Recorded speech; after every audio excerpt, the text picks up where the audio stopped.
So when you are planning a Walt Disney World vacation, one of the very first things that you have to choose is your resort. So what are the best resort options out there for families? Today I'm going to share some of my top picks with you. Hello there, and to all who come to this happy place, welcome. If you're new here, my name is Abby and I make Disney planning content here on my channel. I upload new videos on Tuesdays and Thursdays, so make sure to hit the red subscribe button down below and tap that notification bell so you don't miss any of my future uploads. So are there really some Disney resorts that are better than others for families? In my opinion, there are, because there are a lot of things to consider when it comes to theming, transportation options, and cost. Today I'm going to share some of my thoughts with you so that you can make the best choice for your family on your next vacation. As a travel agent specializing in Disney destinations, I've made it my mission to make sure you get as much magic out of your next trip as possible. So without further ado, and in absolutely no particular order, I'm going to share my top picks for families with you. The first hotel that I'm going to share with you is Art of Animation.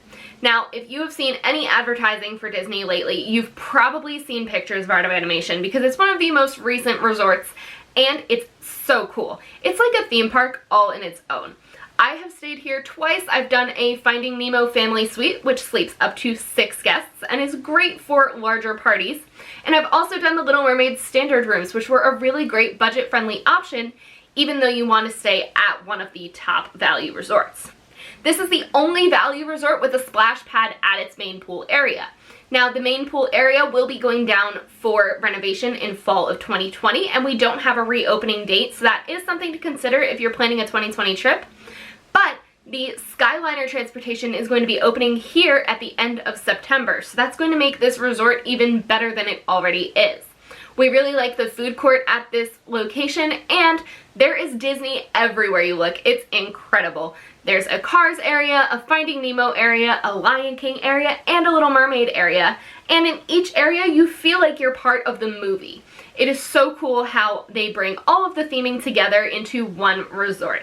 I highly recommend this one for families, and it's one that I definitely book more often than others, both for myself and for clients. The next great option you have is Caribbean Beach, and specifically the pirate-themed rooms. If you are not doing a pirate-themed room, I would recommend a preferred room just because this resort is absolutely massive. They do have an internal bus system, but it's a lot easier to just be a few steps away from the lobby instead of having to take a bus.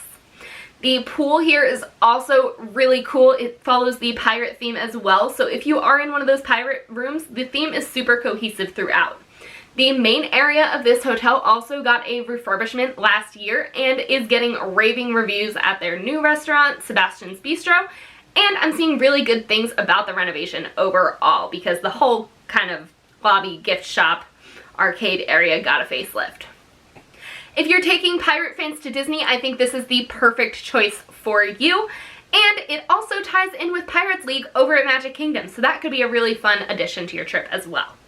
They also recently added mermaid classes here. I just had a friend whose daughter did it and she gave it a raving review. So I'm going to get some more information on that and leave it in the description if you are interested in that. But you can do that even if you aren't staying at Caribbean Beach. It would just be a fun addition to your trip if you are staying at Caribbean Beach, and super convenient too. The next resort that I'm going to share with you is Animal Kingdom Lodge. And if you've been around here for a while, you know I love this resort. It really feels like you are sleeping on an African savanna. There are animals right outside your window if you do a savanna view, and I really do believe that the upcharge for the savanna view room is well worth it. Even if you don't have a savanna view room, there are animals absolutely everywhere you look. And there are also some really cool African artifacts scattered throughout the resort, so there's a lot of opportunity for some education in your vacation. They also have some of the best dining options on property, especially if you like some African flavors. Boma, Jiko, Sanaa, and even the Mara, which is the quick service restaurant, are awesome. The Mara is actually one of my favorite resort quick service dining options on property, and I've eaten at a lot of them. Part of this resort is also a Disney Vacation Club resort, which means they have some options for larger parties, making this a really great option for family reunions or just bigger family trips. The next resort that I want to talk to you about is the Fort Wilderness Resort and Campground. This is a great budget-friendly option if you are willing to camp, And they have some awesome amenities and added experiences on site. Now, not everything at this resort is free. There are a lot of things that you do have to pay extra for, but it's really convenient to have things right at your hotel. For example, here they have horseback riding, they have boats that you can rent, you can go fishing. There are a ton of paid options here, but one of my favorite things to do there is actually free, and that is the Chip and Dale Campfire Sing-Along. This happens almost every single night and is about an hour long with a meet and greet with Chip and Dale.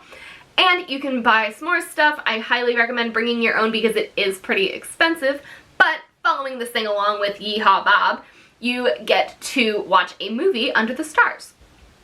All of the Disney resorts do offer movies under the stars, but not all of them do it as frequently as Fort Wilderness does. So that is something to keep in mind. Fort Wilderness also has a boat over to Magic Kingdom. If you are staying at Fort Wilderness, I highly recommend Trails and Buffet. It is one of my favorite restaurants on Disney property. Relatively cheap, especially for a buffet, and it's just delicious. Also check out Hoop-De-Doo Musical Review. That is a dinner show, 2 credits on the Disney dining plan, and everyone loves that one. The other thing to consider if you have a larger group is these cabins at Fort Wilderness have a full kitchen. They have a separate bedroom with a queen-size bed and bunk beds, and then there's also a sleeper sofa out in the main living area, so you can sleep up to 6 adults in these homes. You can also tent camp, or you can bring an RV or camper here. My next pick is perfect for little princesses and actually one of my favorite types of rooms on property. That is the Royal Rooms at Orleans Riverside. We stayed at these in March and were amazed by the theming here. Every single inch of the room makes you feel like you are in the middle of a fairy tale, complete with a headboard that does fireworks. How many times can you say you've had fireworks over your bed at night? Not that many. I did a full tour of our room back in March, and you can check that out by clicking this card or following the link in the description down below. Number 6 would be my pick if you have a lot of resort time during your trip instead of doing the parks every day, and that is staying at Yacht or Beach Club. Now, I chose this because of Stormalong Bay, the pool that the 2 resorts share. This pool is incredible. It is sand-bottomed, and they also have a lazy river. So if you have some water babies, then this is definitely the choice for you. There's a lot to do here, which is why I also think that this would be a great one for a resort-centered stay, even if you're doing the parks a couple days. If you have a lot of downtime at the hotel, then this is a great choice. They also have boat transportation here to Hollywood Studios and the International Gateway entrance of Epcot, so that just adds to the perks. Number 7 is going to be All-Star Movies. This resort has my favorite theming of all 3 All-Star resorts and takes you inside some of your favorite movies, including 101 Dalmatians and Toy Story. So the theming is really recognizable to your kids, unlike some others like Pop Century where the theming kind of gets lost. You really get the Disney feel here, and it's super budget friendly.